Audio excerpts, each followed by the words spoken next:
回来了。我去武当这么多天，你也不问问我过得怎么样？你在武当过得怎么样？你这就有点敷衍了。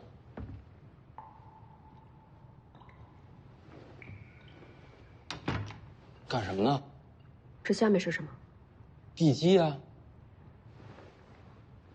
不对，我闲暇时练刀，全力踩踏，感觉这下面还有空间。这下面应该还有一层。我从小就在听朝廷闲话，这下边真有一层，我一定知道。你真不知道？根本就没有。又怎么了？王重楼把大黄庭传给你了。还能看出来？我以为都没了呢。别担心，别人看不出来，我不过是了解武当心法细节而已。你跟武当有渊源？家学渊源。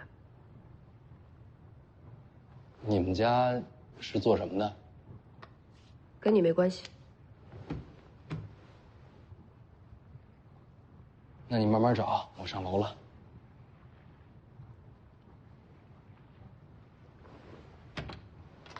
刀还我。秀东啊，本来就是借你的。我用着挺顺手。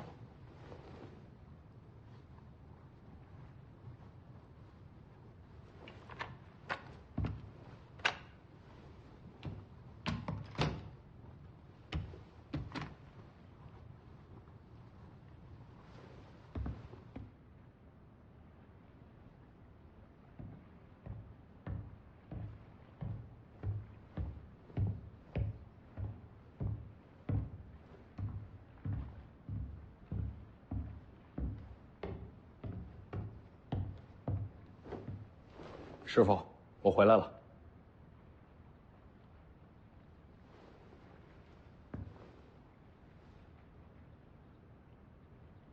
好棋，杀机暗藏。哦，看出杀气就错了，重新下。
师傅，您天天在这屋里边自己跟自己下棋，不无聊吗？我有对手。对手在哪儿？等你接手北凉，再来问吧。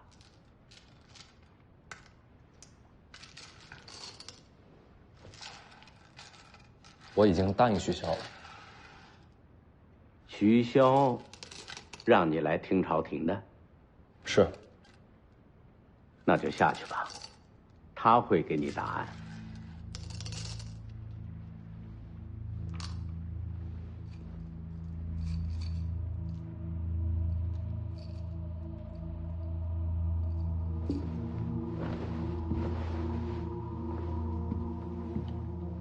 给你个建议，等一会儿，把你的心里话说出来。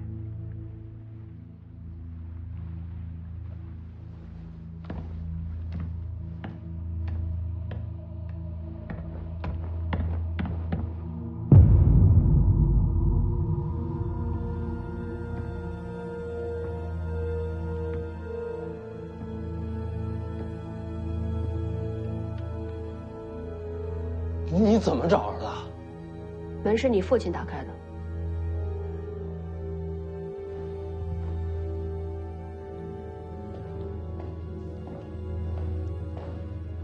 来了。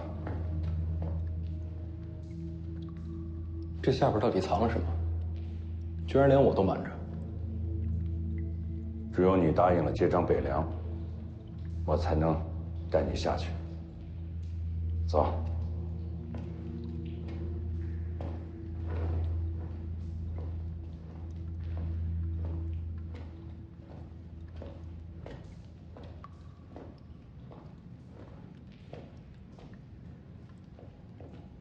你师傅都跟你说什么了？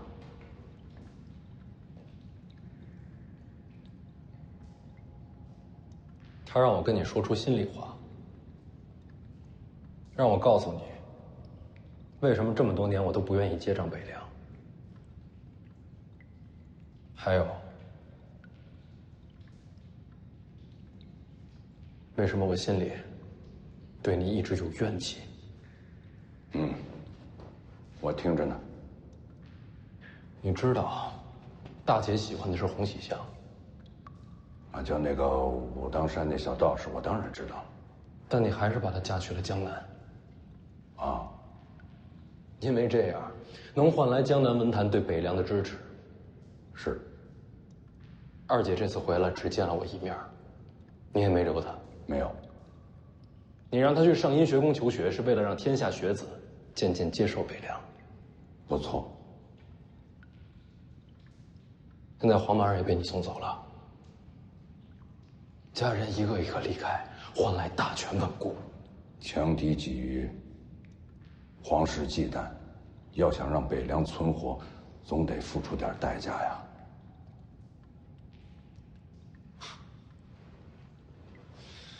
所以在你心里，家人没有北凉王位重要。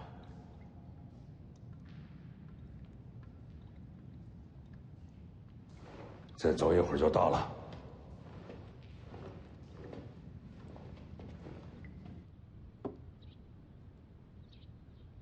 先天地圣，快逃！有人要杀你。谁？仆役打扮，我看见他们拿着刀去你屋里找你。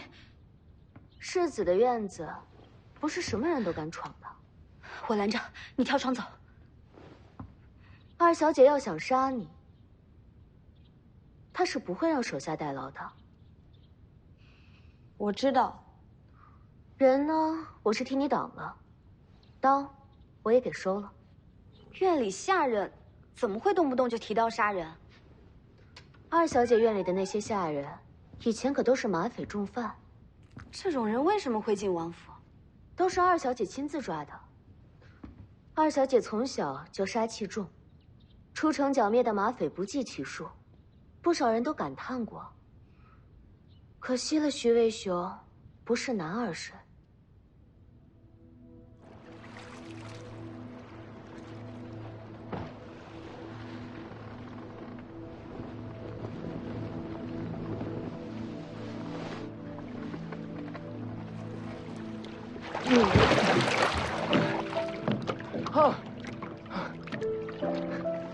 回来了，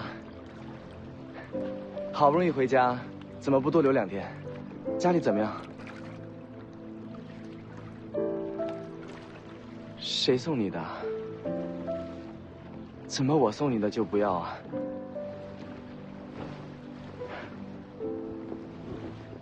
下回我陪你一起去北凉吧。我想在你身边护着你。哎，课堂等你。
陈之豹的父亲。哎呀，锦辽之战，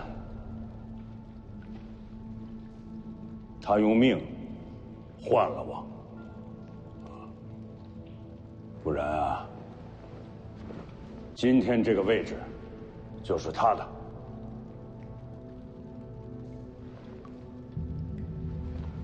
人人呐，都让我提防着陈之豹，可我知道，北凉对他到底意味着什么。王翦一缺大败之时，他用双手托起了城门，让我去逃命，自己却落个尸骨不全。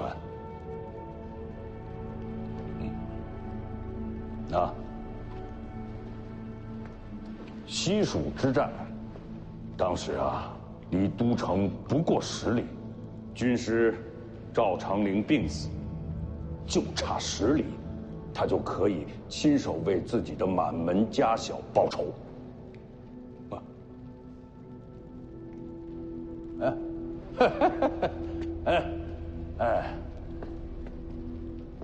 这个破锣嗓子呀，还特别爱唱歌，啊，范蠡，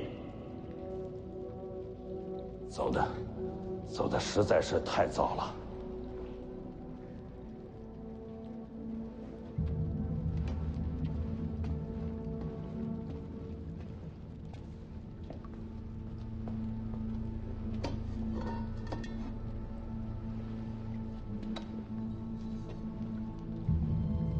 韩立本无死罪，为树军纪，我亲手砍下了他的头颅。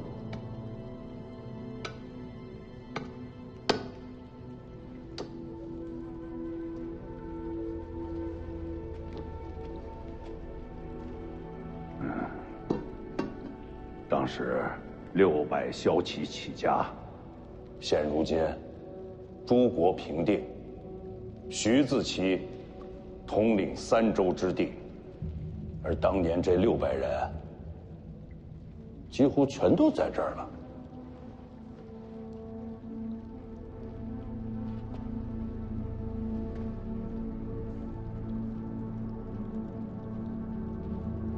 为何不设祭品？用不着，他们不需要这些。儿子，你知道为什么爹被人称作人屠吗？杀人多。诸国乱战，世家门阀，战场上被我杀掉的人确实不少，所以世人都恨我，视我如魔。哈哈哈哈哈！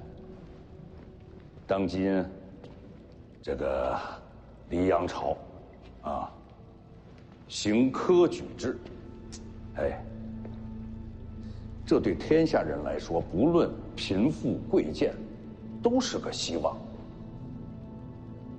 如果当初国战世家不除，你信不信？现在为官之徒还是任由世家举荐。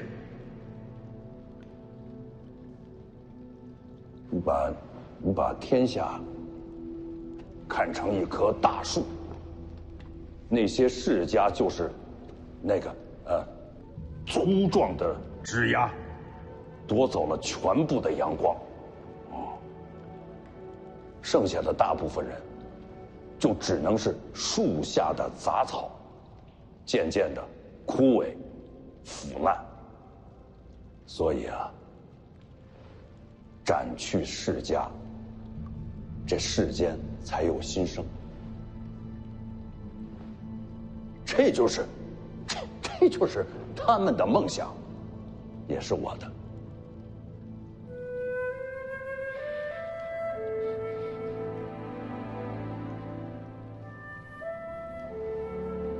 你大姐嫁去江南，你二姐去上阴学宫，都是他们自愿的。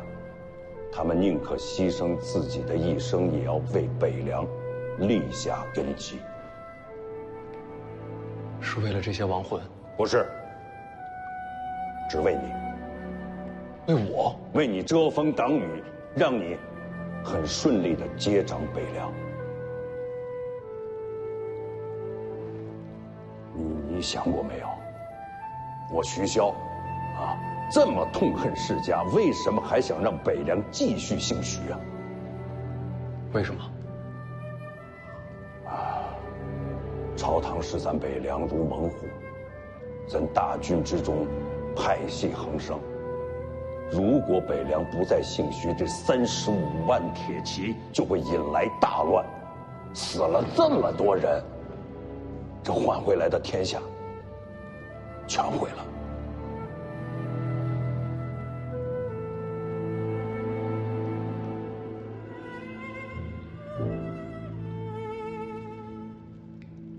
以前为何不告诉我？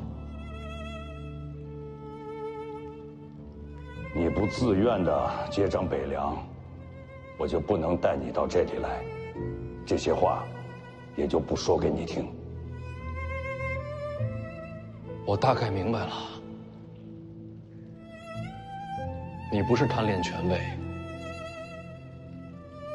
徐家的牺牲是为了这些人共同追逐的一个梦想，也就是我二姐所说的责任。这就是你接掌北凉的真正的理由。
我不认同。为百姓求生机，保天下无战事，这梦想非常好，但我不认同你的手段。用杀戮和诡计换来的北凉，还值得他们托付吗？你不要太天真好不好？啊，不弄脏双手，怎么保得住北凉？太难了吧？再难也不能妥协。我接手北凉，但不会走你的路。我会守护梦想，也要保护家人。世上之事，等两全吗？你心不够狠，什么都守不住。我想试试。行，给你机会，让你去面对现实。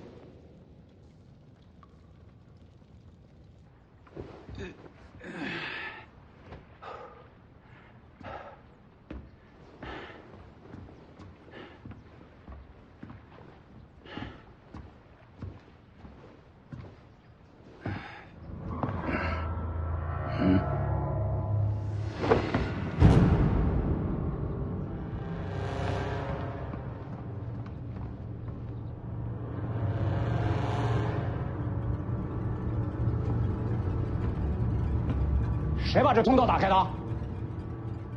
北凉王。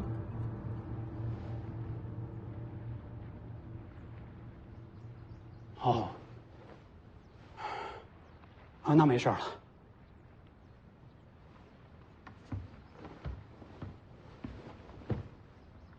通道这事儿，麻烦阁下，别往外说。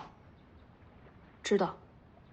嗯，我会替他们保密的。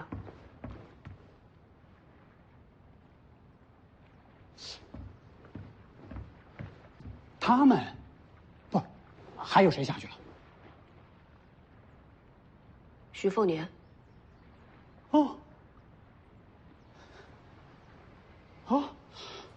好，我得去收拾行李了。好，马上要出远门了。啊。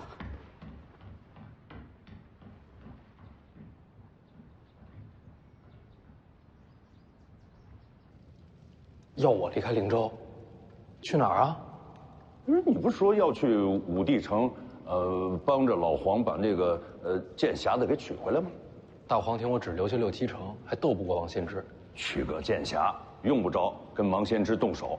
再说了，此行是你接掌北凉王的必经之路。这江湖行跟接手北凉又有什么关系啊？过年后，你走你的江湖，我去我的京城，两路齐走。你要亲自去京城？你接收北凉最大的障碍，就是在于朝堂。北凉王位虽然有世袭罔替，但是朝廷早就想废除此制，到时北凉必将引发大乱。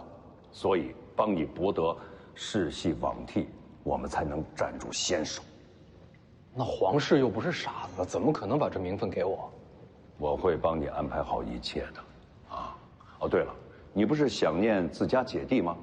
这次就给你这个机会，去见你大姐、二姐，你还可以去龙虎山跑一趟。哎，你到底要干什么？我要跟朝廷做笔交易，我要让你大姐跟二姐都回家，把江南还有上阴学宫的布局全给撤了，就是为了替你保住这世袭罔替的机会。你是说我能把他们接回来？我会把路都给你铺好的，你要做的，就像去武当一样，你要做出最后的选择。选择什么？用什么方式接他们回来？凤年，如果在此过程当中，要死很多人，才能把他们接回家，你怎么选？我会找出第3条路。世上哪有这么多老黄啊？找出来的往往可都是死路。事在人为。好，我拭目以待，我拭目以待，啊！现在你先上去，我想再陪他们多聊会儿。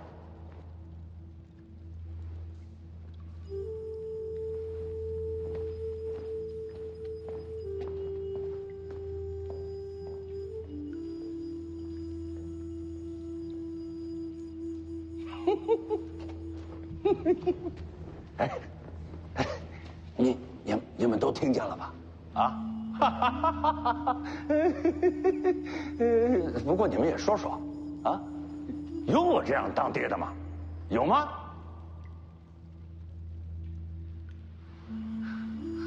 哎，但是我真的相信，啊。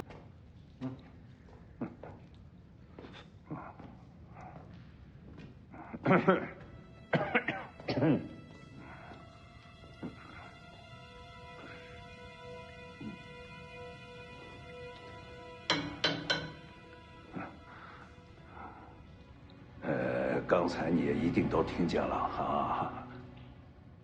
这小子非要去武帝城，帮着这老黄去取这个剑匣子，有这儿。可一想这一路上，一定是有很多的凶险啊，总得有人在他身边护他性命啊。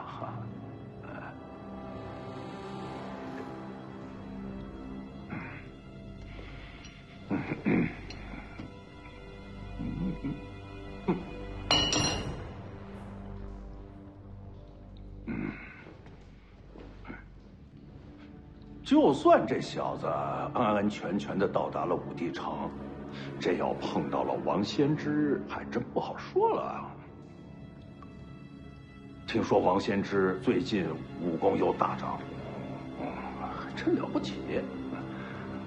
你说万一这小子一冲动啊，跟王先知干上了，那一定就没了性命了。说这王先知哈，哎呀，怎么见谁灭谁？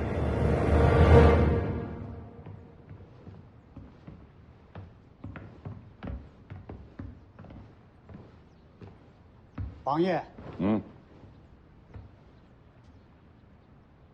你这是要去哪儿啊？看世子下去，猜到该启程了。你还真是一个老道之人呐。过了年再走，这一路上就要多辛苦你了。哦，贫道知道。你干嘛？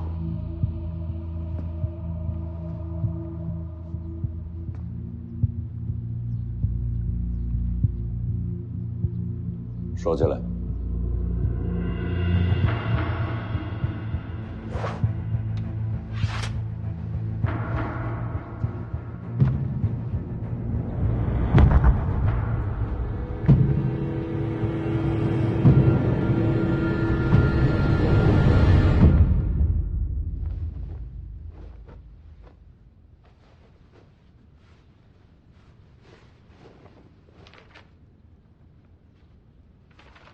我还要过几日才出行，不用那么着急收拾。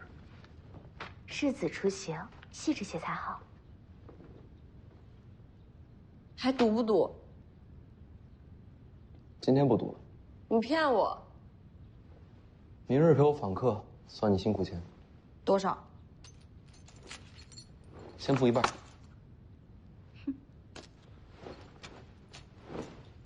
记得帮我备些礼物，明日带上。明日守岁，大家都在陪家人，要访客也该是初一以后才好。不是每个人都有家人的。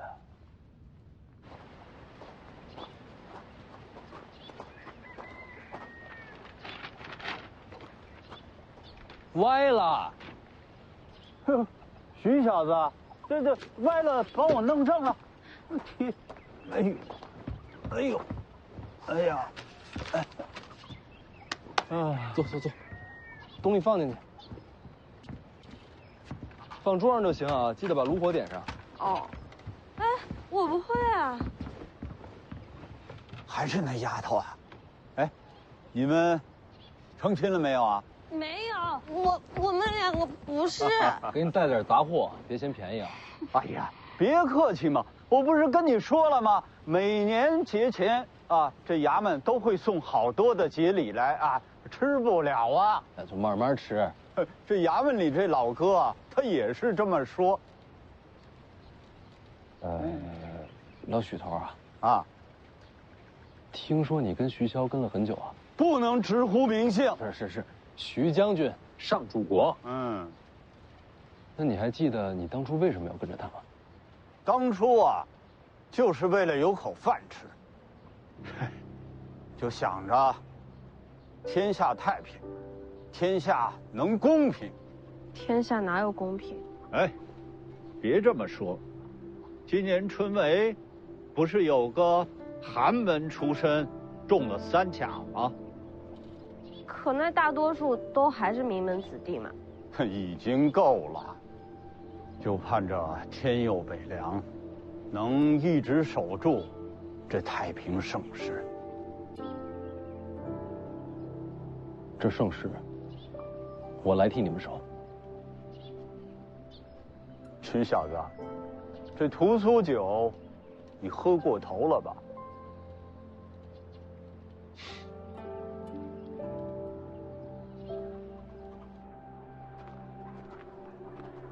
你觉得我当北凉王怎么样？你觉得自己比陈之豹强啊？我其实想过让陈之豹接受北凉，但我现在明白了。他不行。为什么？陈之豹表面看上去平静，但就像冰层下面藏着惊涛骇浪一样，他心里压着东西。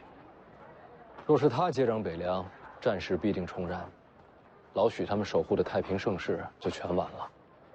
说的好像你就能守住一样。嗯。干嘛？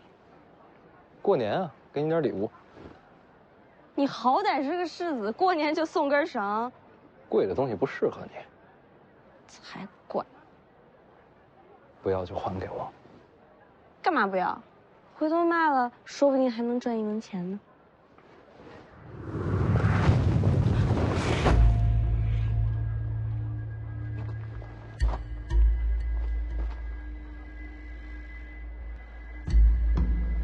你不就是林探花身边那个樊姑娘？徐骁把你放出来的。回世子的话，我叫舒修，舒服的舒，害羞的羞，还挺好记的。樊姑娘是化名。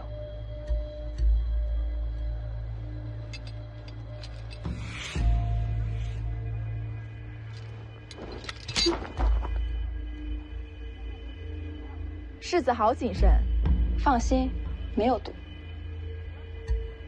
伯王爷说世子行事但求2全，令娥妹回来之后又被押进了地牢，本来是要问斩的。既然世子想2全，那是杀是放都由世子决定。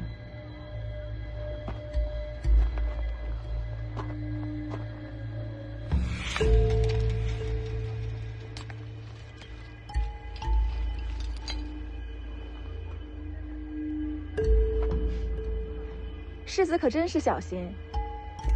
对了，还得提醒你一下，你没把小王爷从武当带回来，林娥妹对你可有些怨念。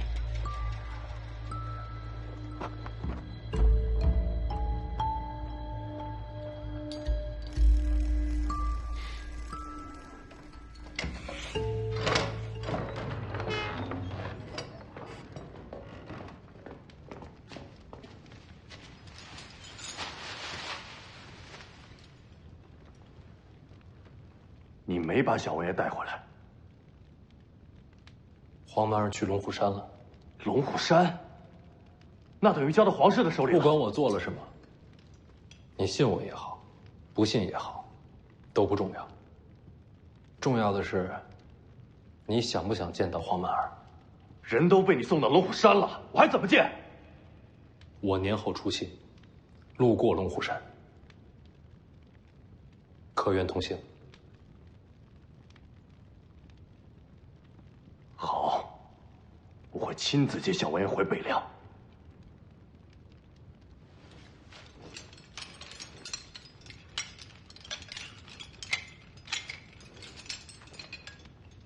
回家休养，年后出发。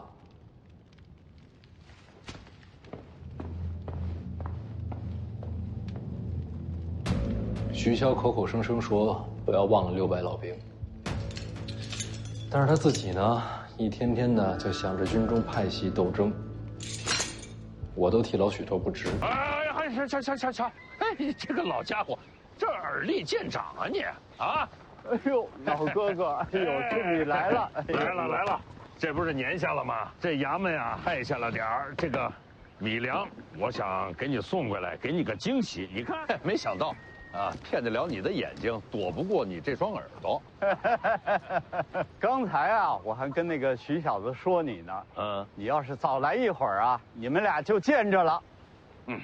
老哥，你在衙门里做事，以后有机会。你多帮衬帮衬他，他没什么可帮衬的。这算我求你了啊！拜托。行了，不说他了。哎，这个年根底下了，你有什么想要的，还有事情想要做的，都说给我听听。倒是有个小遗憾，但是老哥你呀也帮不上我。啊？你说说看。我这辈子啊，唯一的遗憾。就是没看一眼徐将军。从600铁甲骑兵开始打到天下太平，愣是跟徐将军连句话都没有说上。哎，你说这遗憾不遗憾？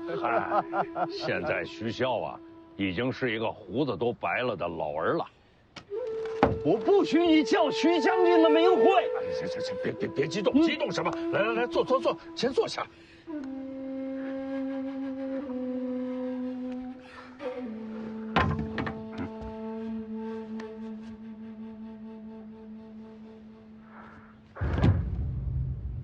荆州18老字营、鱼骨营，末等旗卒徐永官拜见将军。你怎么就认定我是徐骁呢？把我眼睛打伤的那一仗，您来看我们这些伤兵，握着我的手对我说：“一定要活下去。”虽然我的眼睛看不见，但您的这双手让我记了一辈子。老兄弟，快起来，来，哎，坐。哎，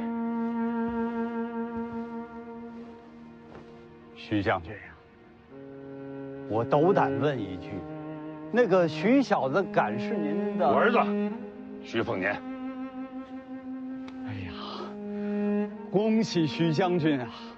您和王妃生了个好儿子，我这辈子知足了，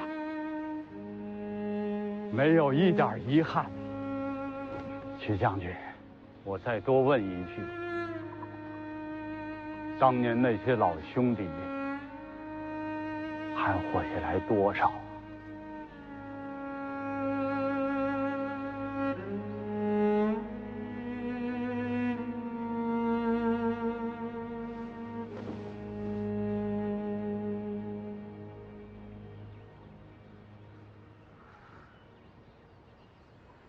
只要我们北凉的这杆军旗不倒，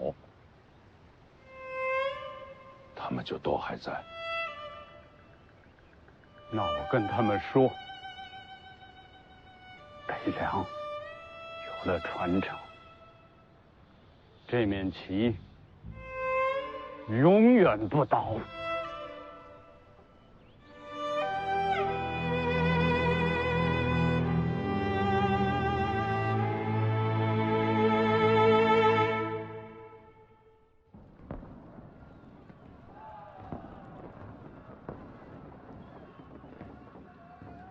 守岁还在读书啊？岁月这东西，守也守不住。这么欢快的日子，别说的这么通透。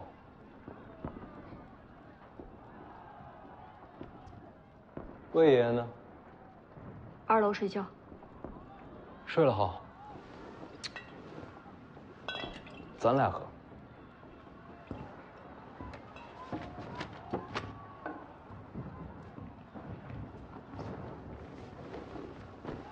往年过年都能看雪景，今年啊，只能喝寡酒。来，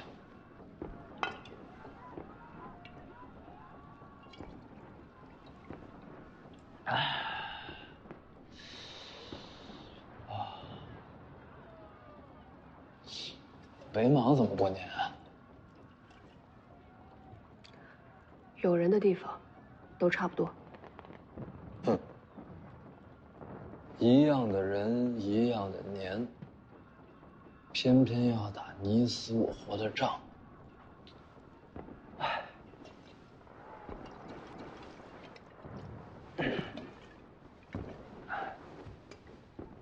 人和人会打，村和村会打，镇和镇会打，国和国怎能例外？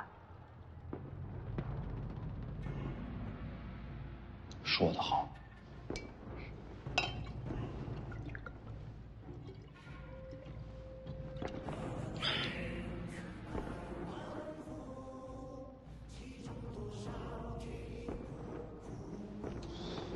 听，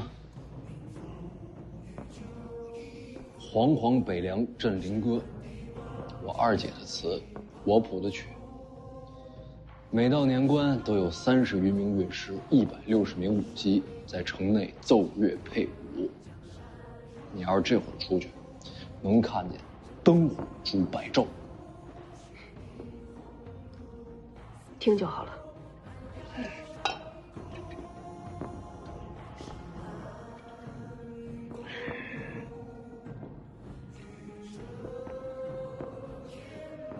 词好，曲一般。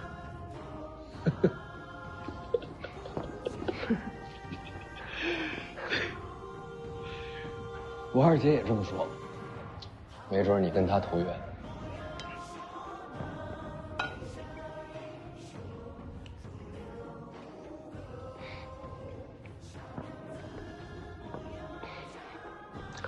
听说又要出行？是啊，去五帝城。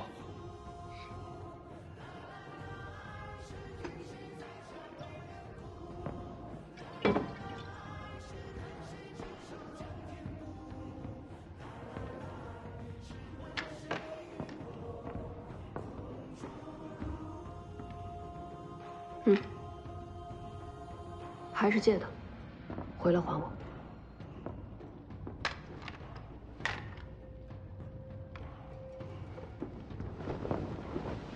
2把都给我。行，酒没白喝。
哎，给我留一口。还真就一口。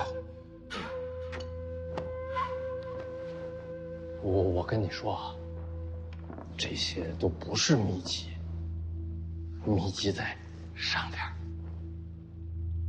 走，我带你找秘籍去。走。哎，你动作轻点啊，白虎脸睡着了，别把他吵醒。还有啊，你别拿秘籍，秘籍不好卖。你去4楼都是古玩奇石之间。你说白虎脸睡着了，我是不是应该守着他呀？你说的有道理，我得看着点他，别到时候吐我衣服上。那我走了，你少拿点，别太贪啊。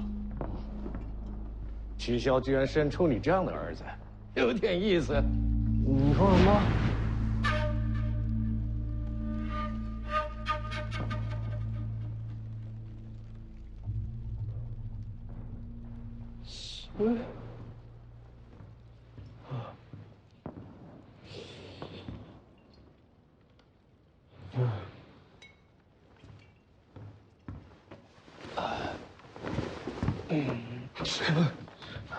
你要干嘛？醒了。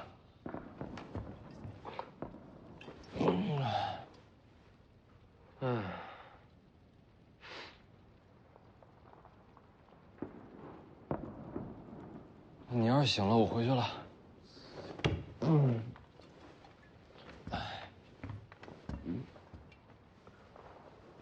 要不我送你回去？不用。我徐凤年就是醉的再厉害，我也不可能找错家门。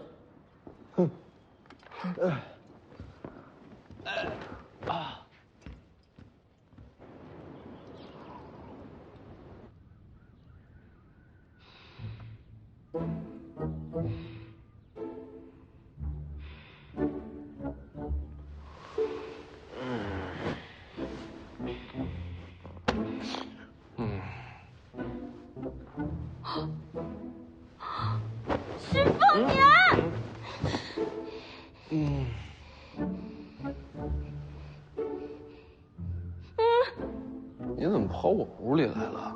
我无礼。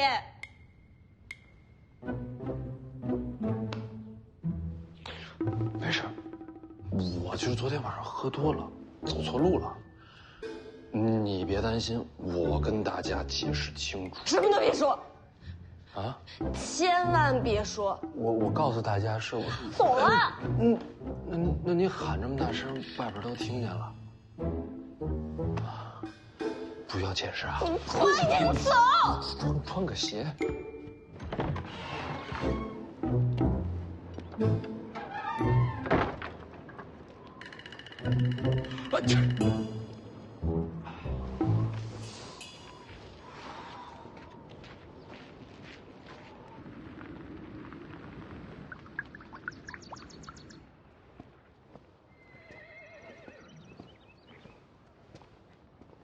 王爷，一切都已备好，我们随时出发。你出发以后，按照你的要求，宁峨眉会率领100凤子营的骑兵与你随行。你出征以后，就能看到他们了。青鸟为你驾车。从现在开始，爹说的每一句话，你都要谨记在心，啊。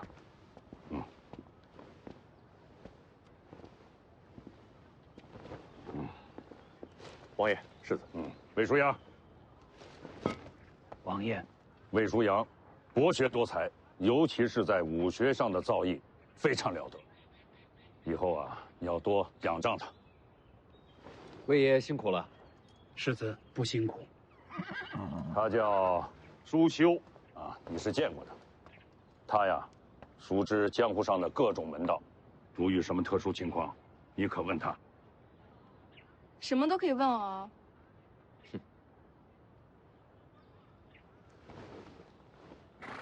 小心点儿。那辆马车怎么没人啊？一会儿车夫就来。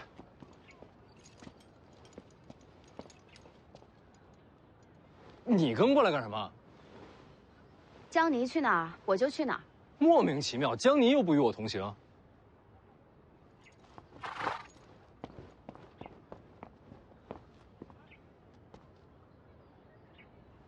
你是？我坐哪架呀？啊，这边。你安排的？是啊。我行走江湖要江离何用啊？你这一路，这总得有人替你照顾这个起居住行吧？丫鬟那么多，为何选中江离？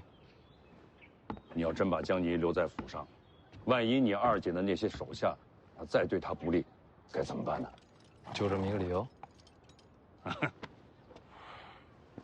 啊，奉年此行，有劳您多费心了。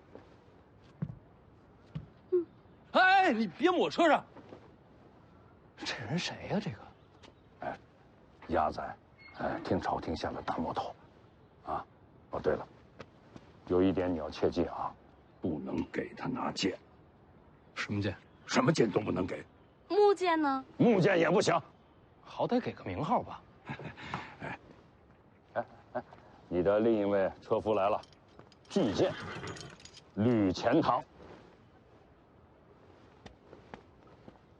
见你个鬼的吕钱塘！你不就是那个刺杀我的林探花吗？在下吕钱塘见过世子。你声音都没变啊，你还骗我？在下吕钱塘见过世子。这是哪一出啊？你此行的第一站就是青州，青州林家已经被靖安党逼上绝路，有他陪同你去，有利无害。所以你是逼他低头了？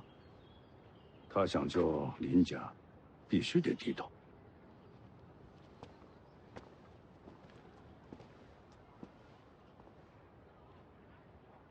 百足之虫，死而不僵。你们林家在青州还存有一口气，想要保住这口气，别忘了我跟你说的话啊。是。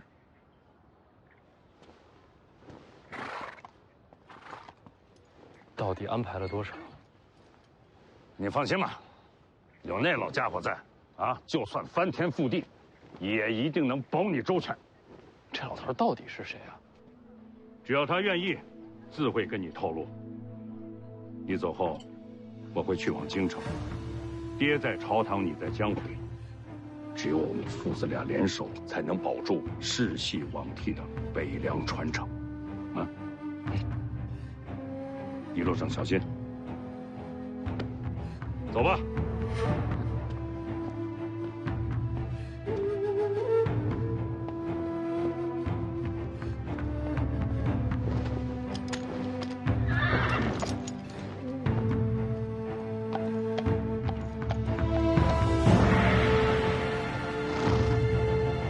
你这一路还有多少计划？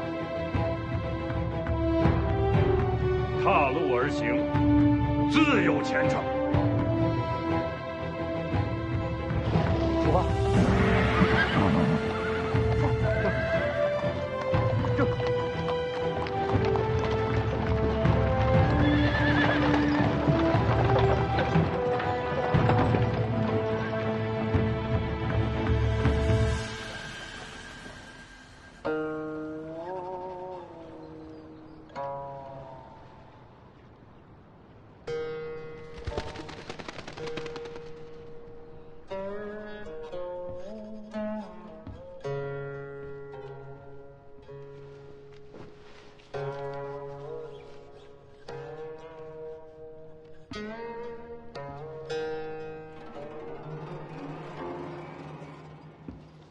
北凉来信了，出什么事了？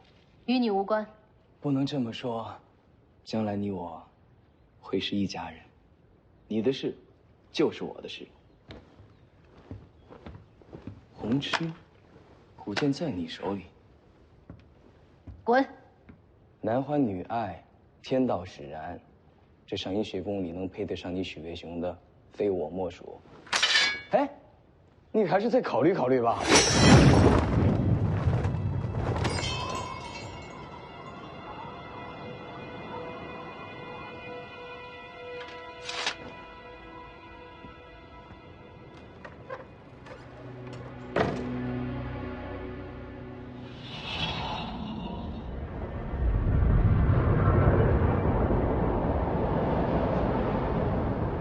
您怎么亲自来了？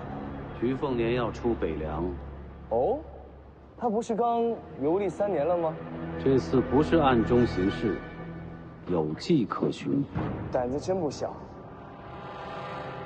话说回来，他出北凉跟我有什么关系啊？杀了他。朝廷有旨意。没有。师傅啊，我跟他无冤无仇不说，他将来还有可能是我小舅子，我杀他，对我有什么好处啊？他死，北凉必乱；北凉乱则天下乱，天下大乱，你才有出头的机会。这么说来，杀小舅子也有点意思。没有旨意，我不能亲自出手，只能送你些手段了。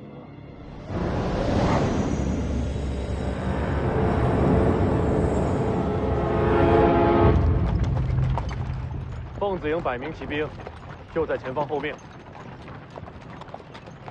我还以为你一出灵州就不管我，直奔龙虎山而去了。军令已下，凤子营送你东行。军令让你送我，你就送我？当然，军令如山。你不是要接黄毛回来吗？军令上可没这条。到了龙虎山，我会自行离队，以个人身份救回小王爷。凤子营骑兵在前方官道等候。不在官道边，在林间等候。为何？无军令时，避免惊扰百姓。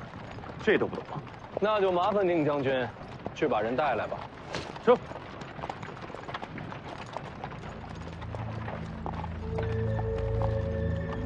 世子，请留步。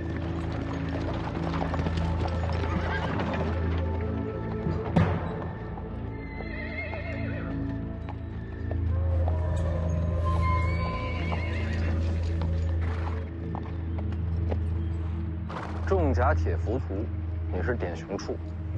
请世子稍等片刻，我家将军要亲自送行。我记得你是陈之豹麾下，请世子安心等候。我若是不愿意等呢？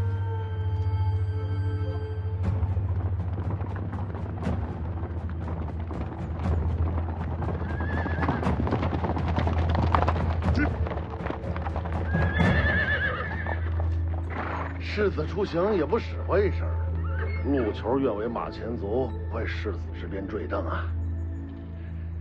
姓典的，让路。楚将军，你这弩怕是射不穿铁浮屠的生铁甲。要不你试试？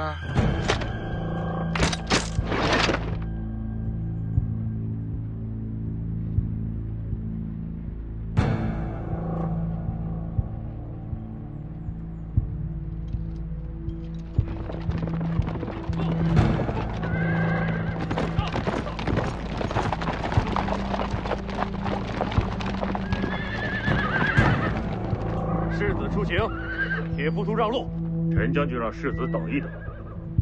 北凉王旗姓徐，不姓陈。宁将军，难道真愿为这世子效命，不让你让开？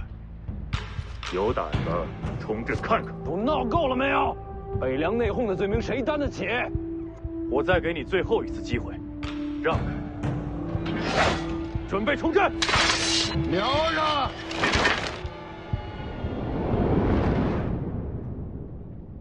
你不是要保护徐丰年吗？等他快死了，我自然会出手。外面百战精兵，你一个人能挡多少啊？千军万马，不过就是插标卖首嘛。大话谁不会说呀？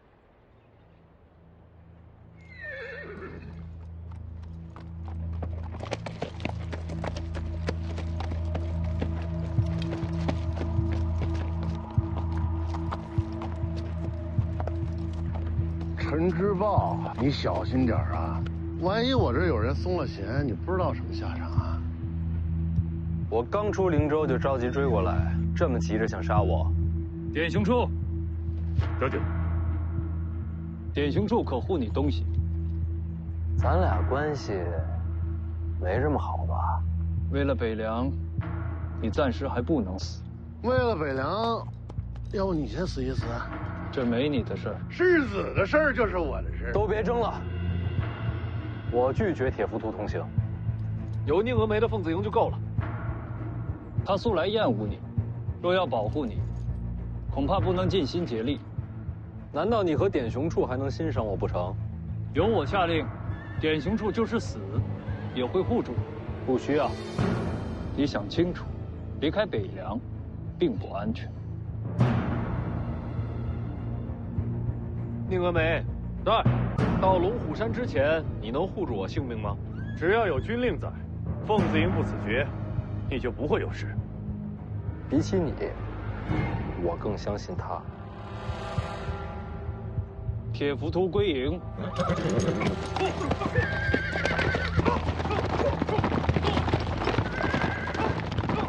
重骑退了。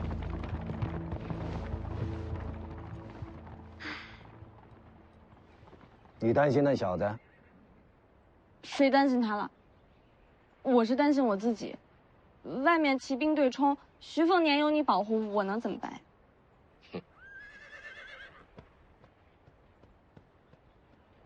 我已经决定接手北凉了。你不够资格。这次出行就是给自己争一个世袭罔替。这些都不重要，要接北凉，必须3点：一，心狠；二，多谋；三，人脉。这3点，你都不够。你这话说的跟徐骁差不多呀，能不能有点新意？对。你呢？这3点你都做到了吗？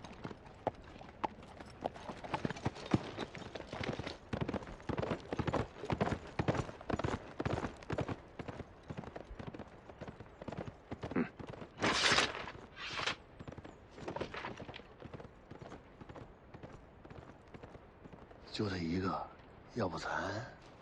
我倒是挺看好他的。这家伙是有点本事，所以他才留不得呀。别胡闹！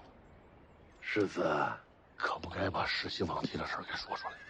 这种事儿瞒不住人的，提前说出来，对北凉也好，京城也好，都让他们提前做个准备。你回吧。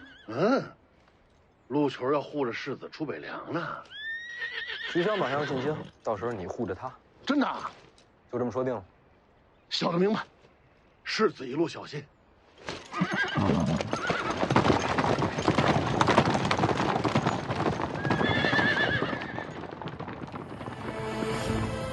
出发。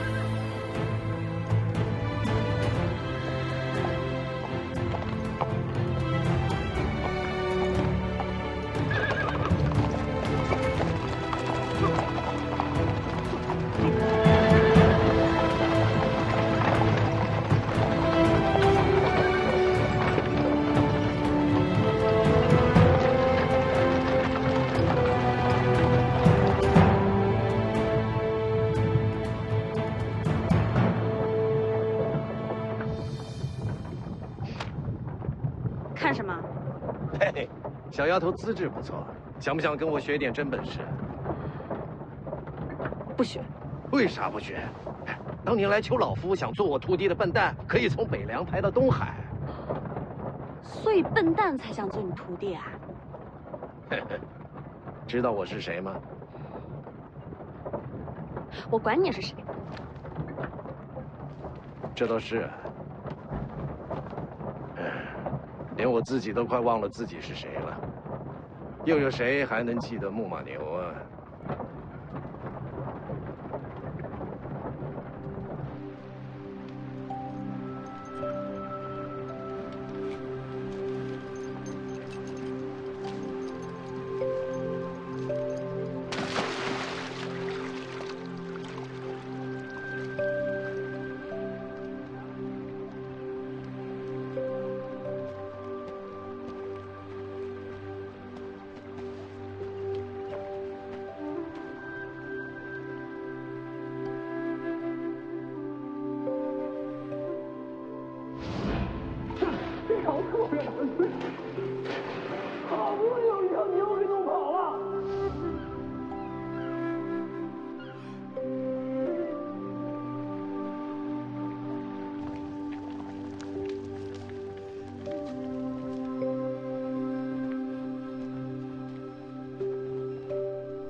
上次见面还是要杀我，这会儿成了护卫。习惯了就好。我记得上次不是这把剑。此剑名为赤匣，是上主国给我的。你是读书人。读书人也会用剑。读书人心性难测，说不准哪天你还会拿剑刺我。只有你活着，上主国才会给我林家最后一条生路。